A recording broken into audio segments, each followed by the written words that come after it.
하나님 말씀은 구약성경 창세기 44장 30절에서 34절까지입니다. 우리 같이 목소리로 함께 읽겠습니다. 아버지의 생명과 아이의 생명이 서로 하나로 묶여 있거늘 이제 내가 주의 종 우리 아버지에게 돌아갈 때에 아이가 우리와 함께 가지 아니하면 아버지가 아이의 없음을 보고 죽으리니 이같이 되면 종들이 주의 종 우리 아버지가 흰 머리로 슬퍼하며 시올로 내려가게 함이니이다. 주의 종이 내 아버지에게 아이를 당부하기를 내가 이를 아버지께 데리고 돌아오지 아니하면 영영이 아버지께 죄짐을 지리이다 하였사오니 이제 주의 종으로 그 아이를 대신하여 머물러 있어 내 주의 종이 되게 하시고 그 아이는 그의 형제들과 함께 올려 보내소서. 그 아이가 나와 함께 가지 아니하면 내가 어찌 내 아버지에게로 올라갈 수 있으리이까. 두렵건대 제 해가 내 아버지에게 미침을 보리이다. 중보의 원리라는 제목으로 말씀의 은혜를 나누고자 합니다. 18절에서 29절까지 내용을 읽지 않았는데 18절에서 29절의 내용은 42장에서 43장에 걸쳐 기록된 그간의 경위에 대한 반복이죠. 이들이 맨 처음 애굽에 와서 이제 식량을 받아가지고 돌아갈 때 시므온이 인질로 잡혀서 감옥에 있었고 그때 고향에 있는 베냐민을 데리고 오면 시므온을 풀어주겠다고 했던 그 요셉의 이야기를 고향에 있는 아버지 야곱에게 전했고 그때 아버지 야곱은 절대로 그럴 수 없다고 하는 의사표시를 하고 또 어렵게 이제 식량이 다 떨어져서 다시 오지 않으면 안 되는 상황이 되었을 때 야곱에게 유다가 자신의 두 아들 그리고 자신의 생명을 담보를 하죠. 그래서 베냐민에 대해서 책임을 지겠노라고 아버지에게 약조했던 내용. 그래서 앞에서 했던 그 야곱과 했던 모든 대화를 이제 반복한 내용입니다.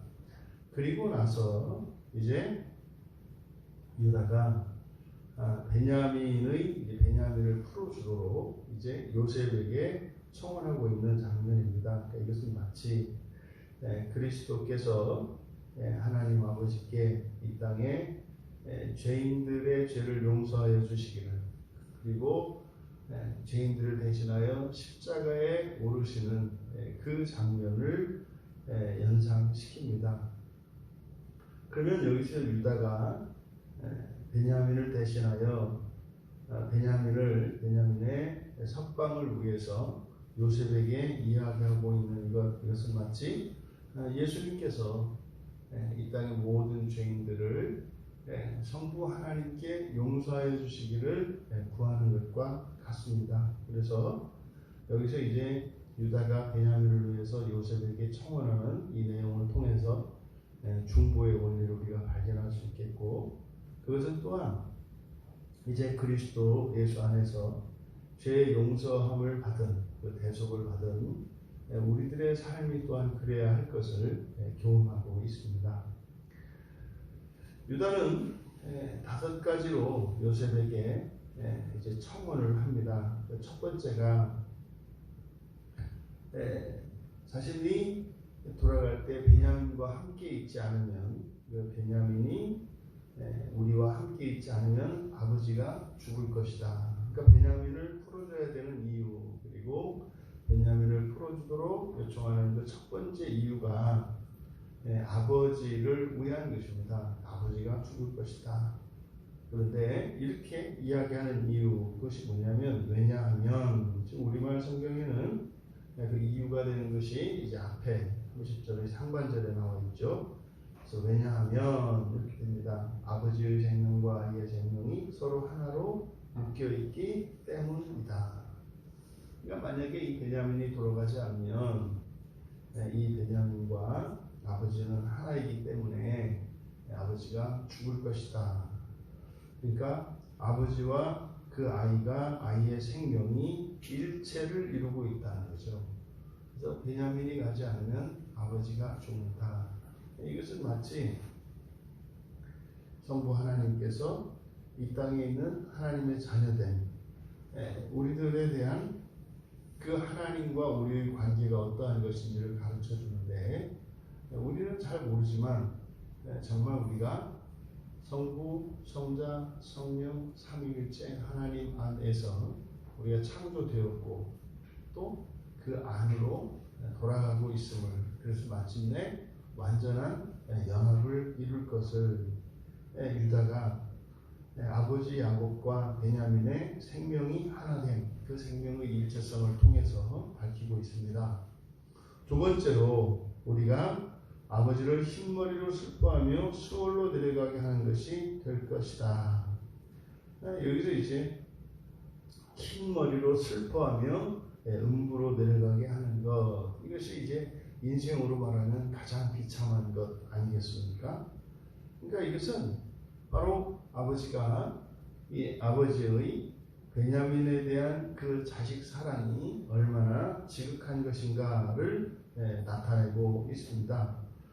죽는데 죽어도 그냥 죽는 것이 아니라 이렇게 흰머리로 슬퍼하며 수월로 내려가게 될 것이다. 그러니까 그 슬픔을 통해서 야곱 아버지의 그 자식 사랑이 얼마나 지극한가 하는 것을 보여줍니다. 그리고 세 번째로 유다가 그 아이의 베냐민이죠. 베냐민의 안전에 대해서 보증했기 때문에 아버지의 죽음, 아버지가 만약에 그렇게 해서 돌아가신다면 영영이 죄짐을 지게 될 것이다. 여기서 유다가 아버지와 함께 맺었던 그 약조, 언약이죠. 그 언약과 그 대속의 무게를 나타냅니다. 그러니까 자신이 한 약속, 그것을 지키기 위해서는 이 베냐민이 반드시 돌아가야 하고, 뒤에 있는 사실 이어지는 내용을 보면 그냥 베냐민을 풀어달라는 것이 아니라 자신이 대신 남겠다는 거죠. 그러니까 이 언약에는 이렇게 약속을 할 때는 그 약속에 대한 책임을 위해서 자신이 대속하겠다라고 하는 거기에 그 약조가 함께 들어가 있다는 거죠. 그러니까 누구를 보증하고 누구를 담보한다라고 하는 것은 사실 그것에 대한 모든 책임을 자신이 떠안겠다고 하는 약조가 포함되어 있기 때문에 그 보증에 대한 무한 책임을 나타냅니다. 그러니까 유다가 아버지 야곱에게 그렇게 보증을 했기 때문에 그 모든 책임이 자신에게 있게 될 거라는 거죠. 그리고 네 번째로 이제 유다 자신이 남아 그 아이를 대신해서 종이 되겠고, 그 아이를 형제들과 함께 올라가도록 요청을 합니다. 그러니까 이것이 우리 그리스도인들이 착각을 하는 부분인데, 우리 죄에 대한 부분입니다. 우리 죄가 용서되어질 때, 지금 어쨌든 베냐민은 요셉의 은잔을 훔친 것으로 되어 있지 않습니까? 여기서는 물론 요셉에 의해서 이것은 이렇게 조작이 된 것이죠. 하지만 이것을 통해서 우리들이 배워야 할 것은 이 죄의 문제, 죄가 용서된다라고 하는 이것이 어떤 의미인지를 우리가 배워야 하는데, 예수님께서 우리에게 주신 그 복음이 하나님 나라와 그리고 회개입니다. 그러니까 하나님 나라로 우리의 가치가 바뀌어야, 가치가 전도되어야 할 것과 또 그 하나님 나라에 들어갈 수 있는 길로서 회개를 우리에게 가르쳐 주신 것인데, 이 회개라는 것은 놀라운 것이거든요. 회개라고 하는 것은 과거에 저지른 모든 죄, 범죄들을 없애버리는 거예요. 이 회개의 효과는 엄청난 겁니다. 그러니까 회개를 하게 되면 과거에 지은 그 자신이 범죄한 과거의 그 역사적 사실이 사라지는 거예요. 근데 우리 그리스도인들이 오해하고 있는 부분이 뭐냐면, 우리가 회개했을 때 하나님께서 우리의 죄를 사해 주시겠노라고 약속을 하셨어요. 그 회개의 원리를 쭉 살펴보면 예수님께서 십자가에서 죽으심으로 그 회개가 효력 있게 되는 거거든요. 그럼 여러분 여기서 잊지 마셔야 되는 게 뭐냐면, 우리 입장에서만 이 회개를 통한 그 대속적 그 회개의 대속의 그 가치와 의미를 우리가 잊으면 안 되는 게 있어요. 예수님께서 우리의 죄값을 대신 받는다는 거예요. 우리의 죄값을 대신 받는다는 거. 그럼 여러분 여기서요, 죄값을 대신 받는다고 했을 때, 그러면 우리가 범죄를 했어요. 그래서 그것이 죄인 줄 알고 그것을 깨달았어요. 그리고 정말 그 죄를 미워하고 다시는 그런 죄를 짓지 않는 사람이 되기를 원하며, 예수 그리스도의 십자가의 대속의 은혜를 의지하여 예수님의 이름으로 하나님께 기도해요. 그랬을 때 정말로 그 죄를 싫어하게 되고, 그리고 더 이상은 그 죄를 짓지 않는 온전한 회개가 이루어집니다. 그래서 우리는 그 죄로 인한 모든 책임이 사라지고 이제 마침내 죄를 짓지 않을 수 있는, 회개를 통해서 죄를 짓지 않을 수 있는 온전한 사람, 그 죄에 대해서만큼은 온전한 사람으로 성령께서 우리를 변화시켜 주시는 것이거든요. 근데 이것은 우리에게 일어난 은혜로운 일이지 않습니까? 근데 그에 앞서서 일어난 일이 뭐냐? 예수님께서 죄값을 대신 받으시는 거예요. 우리가 지은 모든 죄값은 반드시 예수님이 치르셔야 합니다. 근데 문제는 예수님이 십자가에서 죽으신 사건이 2000년 전 과거의 사건이에요. 그러니까 예수님은 2000년 전에 지상에서 사셨고 지금은 하늘에 계시기 때문에 우리가 죄를 지었을 때에 그 죄값을 다시 받는 그 사건이 과거의 사건이기 때문에 현재의 예수님에게는 아무런 영향을 미치지 않는다고 생각해요. 그러니까 죄를 우리가 아무리 지어도 그것으로 인해서 피해를 보는 사람은 아무도 없다는 생각을 한다 이 말이에요. 그러니까 범죄하는 일이 굉장히 가벼운 일이 되버려요. 여러분 여기서 우리가 잊지 말아야 하는 것은, 예수님이 십자가에서 죽으신 사건을 우리들은 어떻게 받아들여야 하냐면 미래의 사건으로 받아들여야 해요. 내가 죄를 지으면 그것으로 인해서 예수님이 이제 내일 십자가에 달리셔야 한다라고 이해해야 한다 이 말이에요. 또한 말입니다. 그러면 이게 생각으로만 그렇게 됩니까?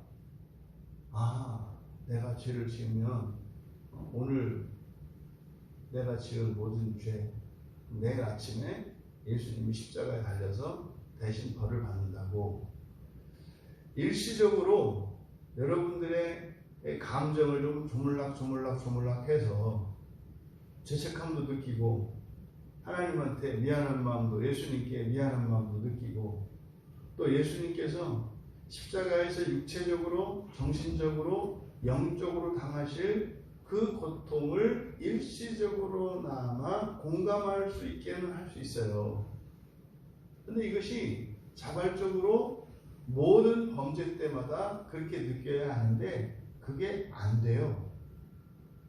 죄는 내가 짓는 일이고, 그저 감당하는 것은, 내가 저지른 죄를 치우고 감당하는 것은 예수님의 일이 돼서 예수님과 우리가 완전히 일체가 되지 않는다 이 말이에요. 그렇게 되는 게 아니에요. 근데 말입니다, 우리가 착각하면 안 되는 게 있어요.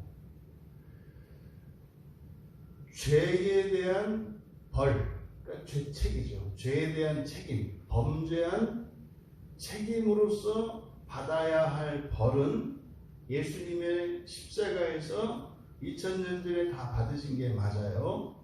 그리고 그것을 우리들은 현재적으로 주님이 겪으시는 것으로 생각을 해야 합니다. 그런데 그게 안 돼요. 그러면 말이죠. 우리는 그러면 막 범죄를 하고 그냥 예수님의 이름으로 회개하고 기도하면 되는가? 그게 그렇게 되질 않아요. 여러분, 범죄로 인한 그 죄책의 무게가 얼마나 큰지를 알아야 우리가 온전한 회개를 할 수가 있는 거예요. 지성적으로는 성경을 통해서 그것이 죄라는 것, 또 자신이 자신의 이성을 통해서 다른 사람들과 대조하고 자신이 판단했을 때 죄가 죄라고 인정하게 됩니다. 문제는 미워하지 않아요. 죄를 혐오하지 않는다고요. 그냥 이성적으로 단지 그것이 내게 문제가 있다고 깨닫는데 그 다음은 이 감정적으로 정말로 그 죄를 혐오해야 하거든요. 그래야 성령께서 그 죄를 죽여주시는데 그게 안 일어나는 거예요. 그러면은요, 여러분들이 정말 예수님의 십자가의 고난에 참여하셔야 합니다. 그럼 여러분이 정말로 예수님의 그 고난이 그 2000년 전에 십자가에 오르셨던 그것이 전적으로 나의 죄로 인한 것이었고 내 죄값을 대신하기 위하여 오르셨다고, 그래서 그 주님이 십자가에서 겪으셨던 그 고난이 현재의 나에게 전달이 돼야 하고 공감이 돼야 합니다. 그래서 회개가 돼요. 근데 그렇게 되지 않으면 그 고난이 나에게로 옵니다. 무슨 말이에요? 여러분, 죄에 대한 벌로서는 아니지만 범죄한 것을 통해서 나의 존재 안에 있는 죄가 드러나게 되면 그 드러난 그 오염의 문제로 인해서 불편과 고난을 내가 겪게 된다는 거예요. 그러니까요, 예수님의 십자가의 고난에 믿음으로 여러분들이 전인격적으로 참여해서 회개를 하든지, 그렇지 않으면 내가 몸으로, 삶으로 그 죄로 인한 고난에 참여해야 한다는 거예요. 우리가 불행한 일들이 일어나거나 이렇게 힘든 일을 만났을 때 그것의 원인이 죄다 이렇게 얘기한단 말이에요. 죄다. 누구의 죄예요? 1차적으로는 나 자신의 죄입니다. 그때 이 고난의 원인이 되는 나 자신의 죄라고 하는 것은 어떤 죄입니까? 죄인 줄 이성적으로는 파악을 했지만 감정적으로 그 죄를 아직 미워하지 않고 있는 죄예요. 그러니까 예수님의 그 대속의 짐을 지시는 십자가의 고난에 참여하지 못하게 되는, 동참하지 못하고 있는, 그러니까 아직 온전한 회개에 이르지 못한 그 죄들, 하지만 회개해야 하는 것들, 그것들을 회개할 수 있도록 우리의 삶 속에 그 죄의 오염으로 인한 고난이 찾아온다는 거죠. 현실적으로 그런 겁니다. 내가 어떤 죄를 깨달았어요. 근데요, 내 그 죄 때문에 예수님이 십자가에서 죽으셨다고 하는 사실이 감정적으로 느껴지지가 않아요. 그게 안 돼요. 괴롭지가 않아요. 죄책감도 없어요. 그리고 주님이 얼마나 힘드셨을지 전혀 공감이 안 돼요.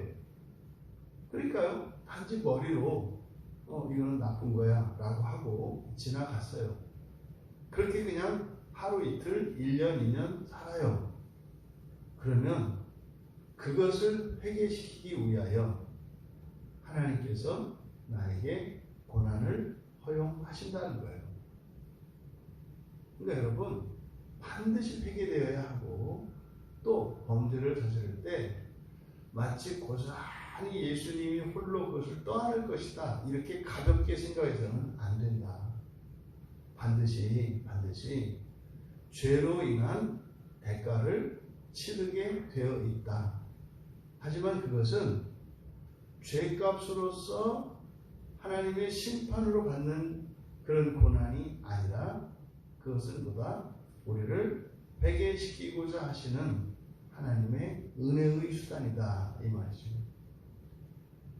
여러분이 그리스도의 고난에 참여한다고 할 때 그러니까 두 가지 경우가 있는 거예요.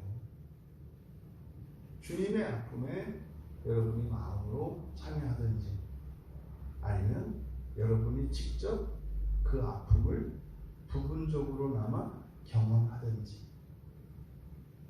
구약의 제사법에서 우리가 죄 용서를 받을 때 그저 재물을 가지고 가면 그냥 용서받는 게 아니라 재물에게 죄를 전가하고 직접 잡아야 한다니까요.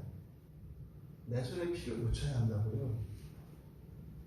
내 손에 그 재물에 체온이 남아있는 그 살을 붙잡고 직접 칼로 뼈에서 살을 발라내고 그 살들을 토막을 내면서 자기의 죽음을 그 양의 죽음을 통해서 그 시체를 통해서 느껴야 한다 이 말이에요. 반드시 피를 발라야 합니다. 그런데요, 예수님의 피를 바르든지 아니면 자신의 피를 발라야 한다. 그래서 예수님이 우리가 자기 죽음을 경험하지 않도록 직접 죽지 않도록 십자가에 죽으셨잖아요. 그런데 그것을 믿고 주님의 그 고난에 참여할 때라야 그것이 유효합니다. 그러니까 하나님이 우리에게 회개할 수 있는 은혜의 방편을 우리에게 주셨음에도 불구하고 우리가 거기에 참여하지 않는다면 반드시 고난을 당하게 되어 있어요. 하지만 그것도 그 당하는 고난도 그것은 정말로 n분의 1이죠. 그 고난을 책임으로서 고스란히 받는 것이 아니라 부스러기의 고난으로 당해요. 근데 뭐 아시죠? 이 고난이라고 하는 것이 뭐 절대적인 게 아니라 상대적인 거라고요. 다른 사람이 나보다 100배나 더 되는 재난을 당했어도 내가 겪는 그거에 100분의 1도 못 미치는 고난이 나에게는 훨씬 큰 게 된다. 그러니까 결국 본인이 느끼기에는요, 죄값을 그대로 고스란히 받는 것처럼 본인이 느끼게 되어 있죠. 그렇게 함으로써 내가 무한한 고통을 느끼는 것처럼 착각을 해요. 그러면서 비로소 예수님의 고난에 참여하게 되죠. 아, 내 죄 때문에 주님이 이만큼 아프셨던 거구나. 근데 이거 착각이죠. 그것보다 100만 배 더해요. 하지만 우리는 내가 느끼는 것이 한계니까. 그래서 여러분, 여기서 지금 유다가 대신 남겠습니다 라고 하는 이것이 대속적 중보라고 하는 사실, 대속적 중보의 의미를 아셔야 해요. 우리가 예수님의 이름으로 죄의 용서를 구할 때 그 이야기는 실제적으로 어떤 의미인가요? 하나님, 제가 죄를 졌는데요. 이 죄로 인해서 정말 처참한 죽음에 이르러야 이 죄가 용서되는데 이 처참한 죽음을 예수님께 고스란히 옮겨주세요 라고 기도하는 거거든요. 내 죄를 용서해 주세요가 내가 받아야 할 거를 예수님께 옮겨주세요 라고 하는 기도예요. 그런데 중간 생략하고 죄 졌습니다. 용서해 주세요. 이렇게 하니까 범죄하는 이 일이 얼마나 심각한 것인지를 모르고 또 그 범죄로 인해서 받아야 하는 벌이 얼마나 막중한 것인가 한 것을 잊어버린다. 그래서 대속적 중보라고 하는 이 사실을 늘 기억해야 합니다. 마지막으로 나의 아버지에게 이제 우리말 성경에는 그아이와 함께 가지 않으면 34절에 아버지께 올라갈 수 있겠습니까? 올라갈 수 없다는 거죠. 두렵건대 제가 내 아버지에게 미침을 보리이다. 여기는 부정이에요. 그래서 부정문인데요. 내 아버지에게 미칠 악을 보지 않게 해주십시오 라는 거거든요. 그러니까 뭡니까? 아버지에게 악이 미치는 것을 보지 못하겠다는 거예요. 이거는 뭡니까? 유다의 아버지 사랑이죠. 아버지에게 그러한 일들이 일어나는 것보다 차라리 내가 내 자신을 내어주는 것이 더 낫다는 거죠. 그러니까 결국 유다의 이 중보, 유다가 베냐민의 석방을 요셉에게 요청하면서 그 베냐민의 석방을 요청하는 유다의 말을 통해서 그 중보의 원리를 우리가 발견하게 되는데, 유다가 이 베냐민을 석방해달라고 하는 이 청원하는 이것은 1차적으로 누구를 위한 거예요? 아버지를 위한 거예요. 아버지를 위한 겁니다. 그러니까 유다의 아버지에 대한 사랑이 이 베냐민의 석방을 위해서 추구하는 거예요. 그럼 보세요. 예수님께서 우리의 죄를 대속하시거든요. 십자가에 오르시거든요. 예수님이 우리를 사랑하시죠. 그런데 말입니다. 그 대속의 1차적인 원리는 성자 하나님이 성부 하나님을 사랑하시기 때문에 바로 십자가에 대신 달리신다는 거예요. 그럼 여러분, 이들이 누굽니까?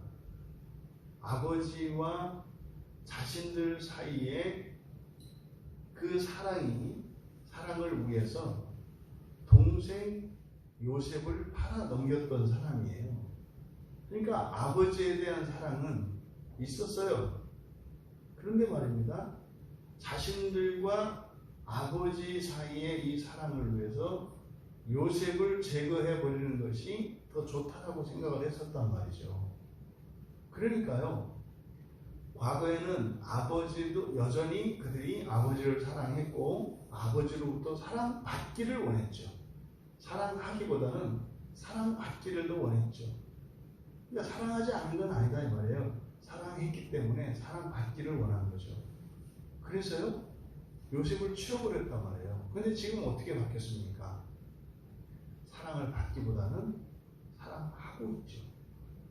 그래서요, 아버지에게 사랑받기 위해서 동생까지 팔아넘겼던 이들이었는데, 이제는요, 그 아버지의 사랑을 알고 그 아버지의 사랑을 위해서, 그러니까 아버지를 향한 자신들의 그 사랑 때문에 오히려 이 베냐민을 돌려보내야 하고 베냐민 대신 자신이 종이 되겠다라고 하는 고백을 하고 있다 이 말이죠.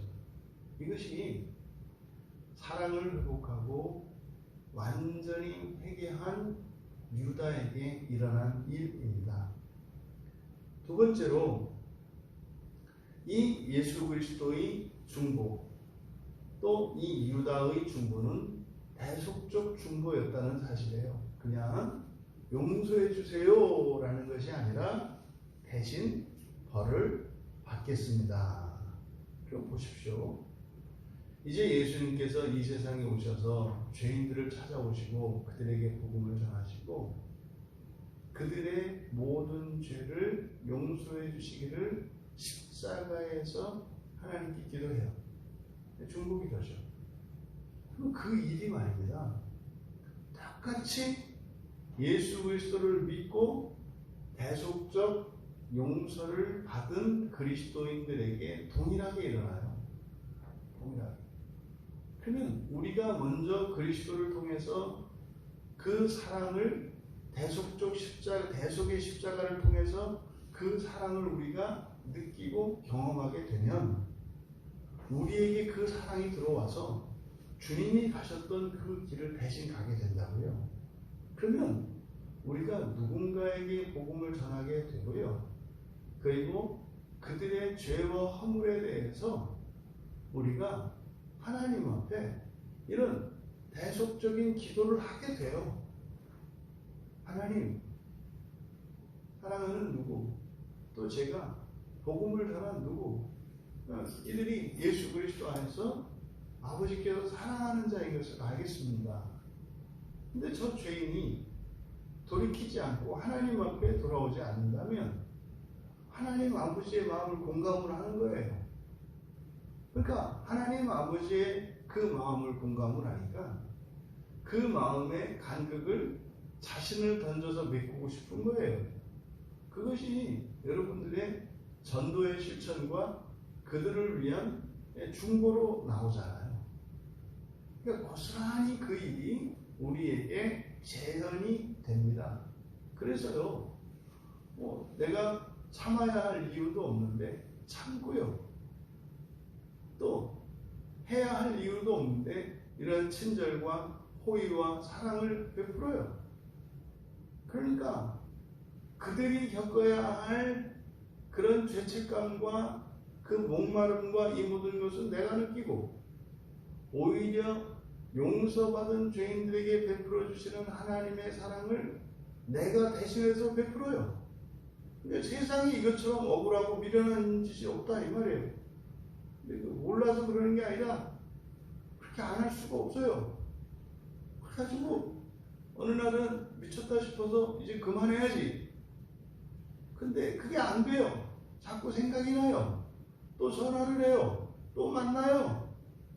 여러분, 바로 이 대속적 중보라고 하는 것은 예수님의 십자가에서만 일어나는 사건이 아니라 용서받은 죄인들의 생활 속에서 나타나는 겁니다. 그래서 우리는 자신의 죄에 자신이 범죄했을 때 그 죄로 인한 그 고통과 고난에 참여하는 것이 아니라 또 죄를 짓고 난 뒤에 예수님의 십자가의 대속의 은혜를 통해서 죄의 용서를 받는 게 아니라 이제는 어떻게 해요? 다른 이들의 죄를 위하여 대속적으로 중보하면서 자신의 죄를 용서받아요. 이게 마지막 단계죠.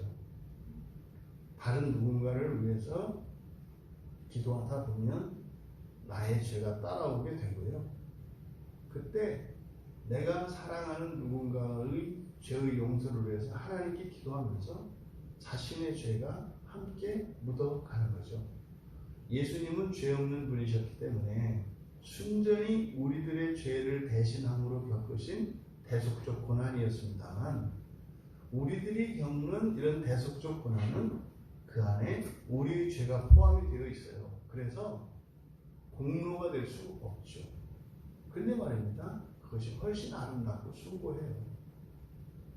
우리의 죄만을 위해서도 우리가 속죄를 받고 회개하며 회복되는 일들이 일어나야겠죠. 그런데 그런 방식보다는 내 주변에 있는 사랑하는 가족들, 친구들, 또 지체들의 죄, 드러난 죄로 인해서 그렇게 대속적 중보의 기도를 하며 우리 자신의 죄를 해결할 수 있는 그런 일들이 일어나기를 바랍니다.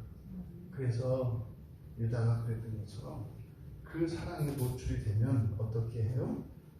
자신의 생명을 내어주기까지 사랑하게 됩니다. 이것은 헤라가 아닙니다. 헤라가 아닙니다. 이렇게 되는 겁니다.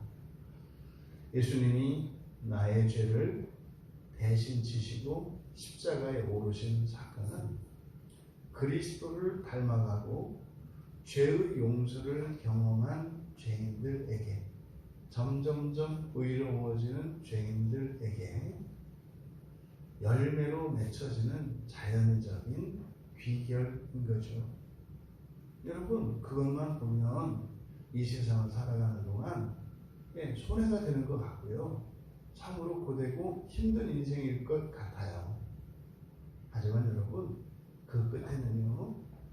하나님 나라의 영광이 여러분을 위하여 예비되어 있고 그것은 이 세상에서 아무리 험한 인생을 살고 고난의 연속인 것 같은 가장 불행한 것 같은 인생을 산 그것이 마침내 그 소망이 성취되는 그날에 보면 그것이 아주 잘 산 것이었고 그것이 복된 인생이었다는 것을 깨닫게 됩니다. 이렇게 되려면요 세계관이 바뀌어야죠. 세계관이 바뀌어야죠. 하늘 너머에 있는 그 하나님의 나라가 자신의 나라가 될 때라야 현재의 고난이 유익이라는 것을 깨달을 수 있고 믿을 수 있게 되는 것입니다. 그럼 지금 본문에서 베냐민을 대신하여 중보하고 있는 유다에게는요 그 하나님 나라가 보였고 그 하나님 나라의 약속이 자신의 것이 된 것이죠. 우리 모두의 인생이 그렇게 현재의 이러저러한 위협과 꺼려지는 모든 고난을 능가하는 사랑의 삶을 살아갈 수 있게 되기를 주님의 이름으로 축원합니다. 존귀하신 하나님, 유다의 중보를 통해서 하나님 나라의 소망을 따라 살아가는 신자들의 삶이 어떻게 세상 사람들과 구별되어 거룩한지 살펴보았습니다. 하늘 아래 이 세상의 일로 보면 오히려 그것이 참으로 미련하고 어리석으며 손해를 보는 것 같은 인생입니다. 하지만 그 너머에 장차 우리에게 나타날 하나님 나라의 그 영광에서 보면 그것이 참으로 잘한 일이고 그것이 참으로 복된 일인 것을 깨닫게 하여 주셔서 하나님 나라의 영광을 위하여 이 세상에 무엇도 두려워하지 않으며 주님으로부터 우리에게 전해지는 그 사랑으로 살아갈 수 있는 저희들이 되게 하옵소서. 감사하며 예수님의 이름으로 기도하옵나이다.